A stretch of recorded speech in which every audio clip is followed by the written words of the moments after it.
Hi everybody, thanks for joining us here tonight at UCTV News. I'm Hajdasz. And I'm Khaleel, Rahman. A fire broke out at one of the most iconic medieval landmarks in Paris over the weekend. The world watched Sunday as the Catholic Cathedral burned and the famous spire collapsed from the blaze. French Interior Minister Christophe Castaner told reporters outside the cathedral that workers are attempting to preserve the infrastructure of the Notre Dame, but there is still a structural risk to the building. He also said that there is no suggestion that anything was the cause other than an accident, although an investigation is underway to identify the precise reason for the blaze. The Batencourt-Myers family and French cosmetics company L'Oreal said they will donate $226 million to help rebuild the cathedral, putting the amount of donations from French businesses and tycoons at $679 million. Now, that money does not include anything from the city of Paris or the French government. Fordham University is mourning the tragic death of a 22-year-old senior who fell 40 feet from the campus bell tower just weeks before her graduation. Sydney Monfries was climbing the bell tower with a group of friends at around 3 a.m. Sunday to photograph the city's skyline when police say she fell through a gap in the stairs. Monfries was rushed to St. Barnabas Hospital, where she died Sunday evening. Officials are investigating to determine how the students gained access to the tower, which is usually locked. Fordham University President Joseph McShane said that Monfries will be honored with a posthumous bachelor's degree that will be presented to her parents at the appropriate time. Former computer science and engineering professor at the University of Connecticut, Jeff Munia, resigned abruptly in January to avoid being fired. The Daily Campus reports that Munia left UConn after the Office of Institutional Equity found him to be having an amorous relationship with an undergraduate student. Munia said in a statement that the student was never in any of his classes and he met the student outside of UConn.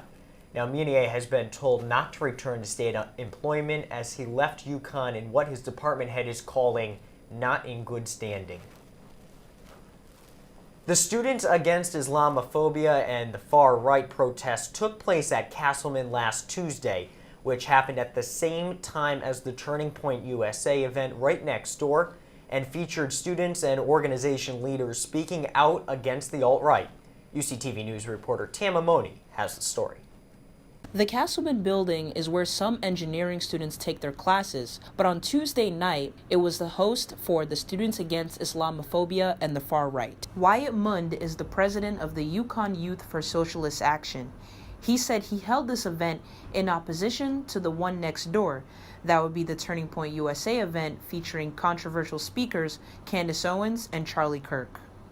Yes, we think it's very important to have a very clear and open political denouncement and, I guess, counterposal to what they're bringing to the table, which is, Islamophobia, white nationalism, racism, far right, and we think those are all things that cannot go unopposed. There were no high-profile speakers at this event, but instead students and organization leaders spoke about their experiences with far-right politics. I would say if you're not like that and you don't support that sort of hatred, that sort of what a lot of people refer to as social conservatism and lack of tolerance for the growing diversity and growing solidarity and growing understanding for one another within our communities, then don't give it a platform. Wyatt Mund, the head of the club here, reached out to the Students for Justice in Palestine, which I'm the secretary of. So he told us to help gather all the cultural organizations, any Muslim, pro-Muslim, anti-Islamophobic groups, that way stand up and take stands here today. But yeah, I think that this represents the fact that the majority of the student body does not want these noxious politics. The Turning Point USA speakers joined the recent history of controversial guest speakers here at UConn. But one thing's for certain is that there will always be opposing voices. Reporting for UCTV News, I'm Tama Moni. President Donald Trump officially has a party challenger, and it's a name you may remember. Former Massachusetts Governor Bill Weld announced on Monday he is entering the 2020 presidential race, becoming the first official GOP challenger to the incumbent Trump. CNN reported Weld describes himself as a Republican who works across the aisle and gets things done, and said he'd have a bipartisan cabinet if elected. Weld was the vice presidential nominee on the 2016 Libertarian Party ticket with Gary Johnson. Trump currently holds a 90% approval rating among Republicans, according to Gallup, but Weld is ready to overcome the odds. Should he fail to win the Republican nomination, Weld does not intend to run as an independent candidate. More news now on the massive college admissions scandal that swept the nation last month. Actress Loughlin and her husband Massimo Giannulli pleaded not guilty to 2 charges of conspiracy to commit fraud and conspiracy to commit money laundering. The couple waived their right to appear before a judge and instead submitted their not guilty pleas through 2 signed documents. CBS News legal analyst Ricky Kleeman said that if prosecutors find real physical evidence against Loughlin, she and her husband are going to be in for a quick guilty verdict and a big punishment. President Trump tweeted Monday that he would be presenting the Presidential Medal of Freedom to Tiger Woods. The Medal of Freedom is the highest national award a U.S. civilian can receive. Trump decided to give it to Woods after seeing him win his 5th Masters title on Sunday. This puts Woods alongside Arnold Palmer, Jack Nicklaus, and Charles Sifford, an elite group of golfers who have received this award. Ever feel like stepping out of your comfort zone? Sometimes all it takes is a leap of faith. Ask anyone from the UConn Skydiving Club who took that leap last weekend in Ellington Airport.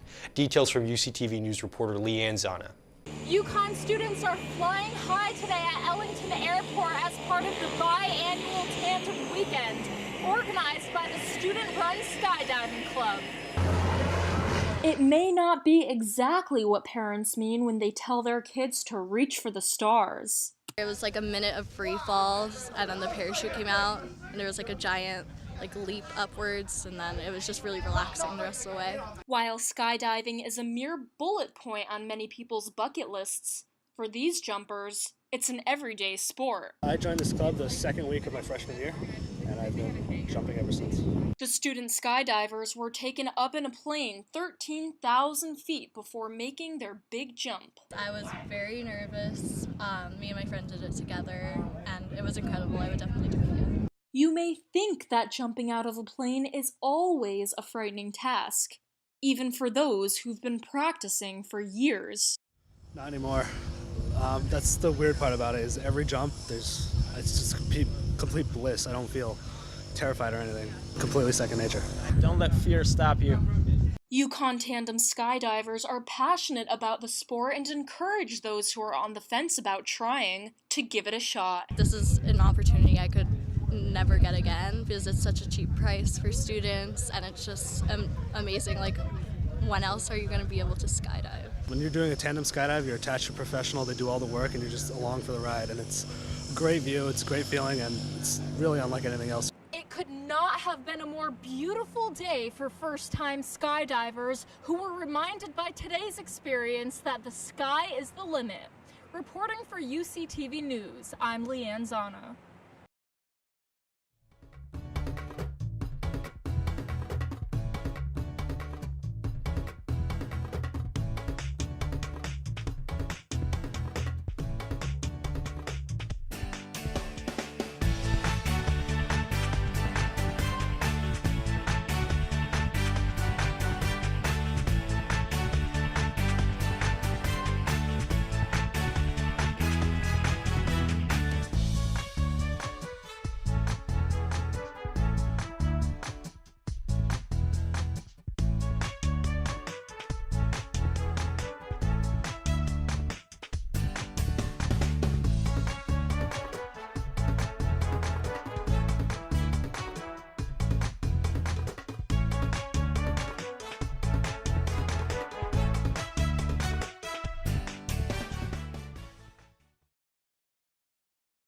How does the cookie crumble?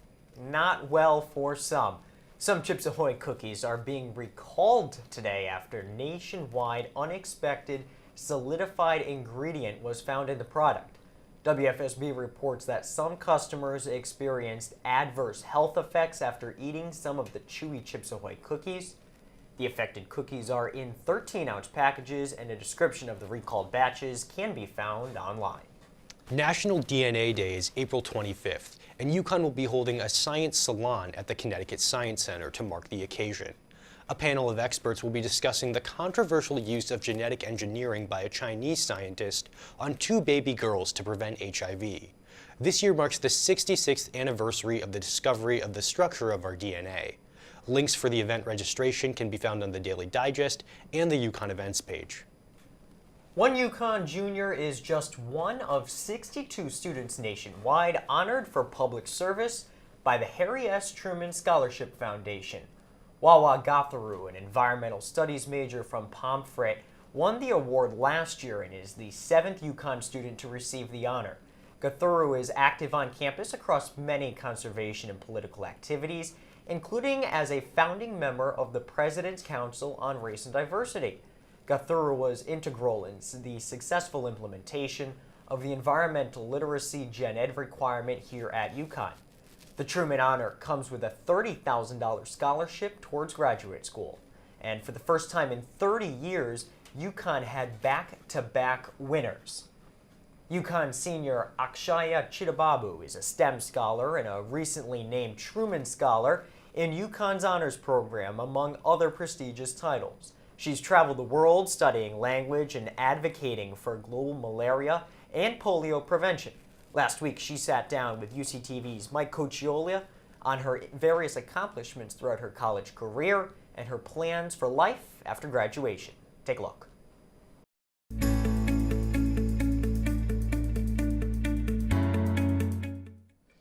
Hi, I'm Michael Cocciola with UCTV News, and I'm here with Akshaya Chittibabu.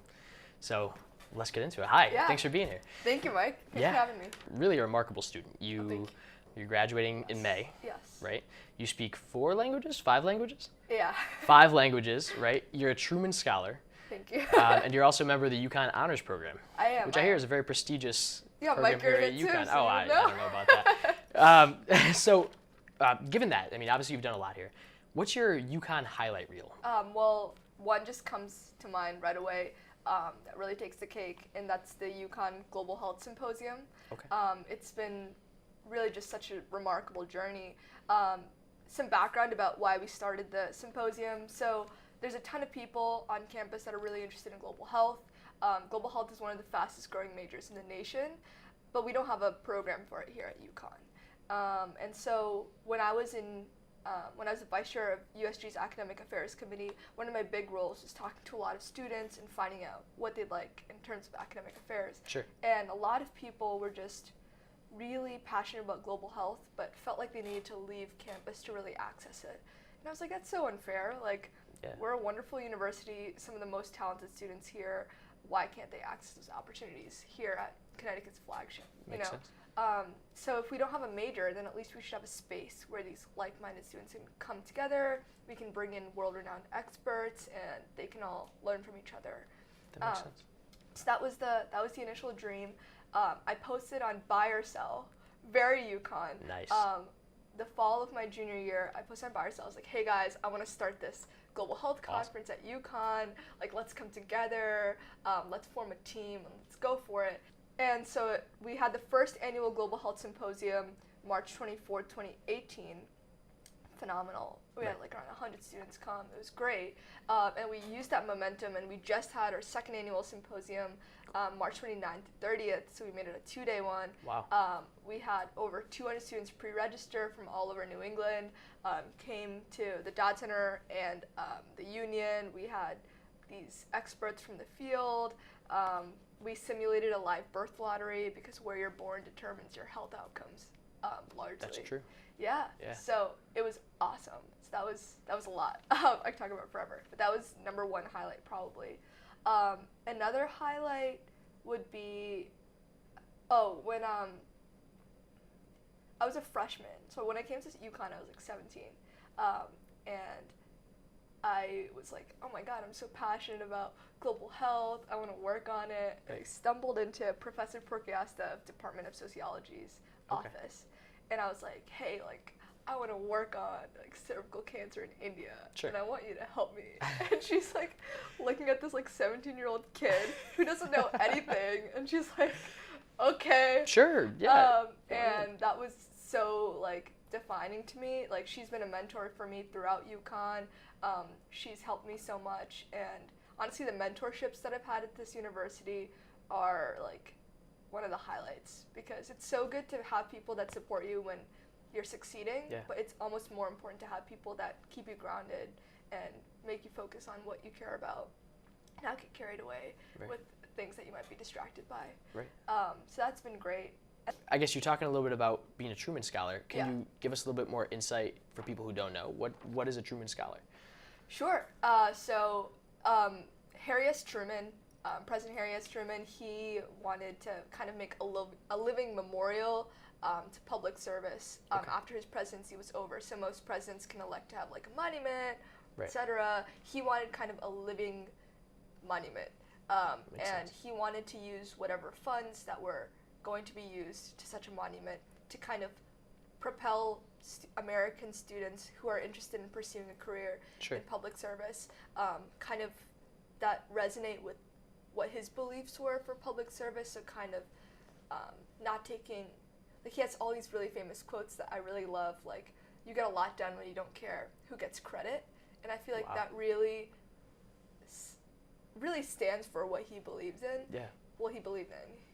Rest in peace.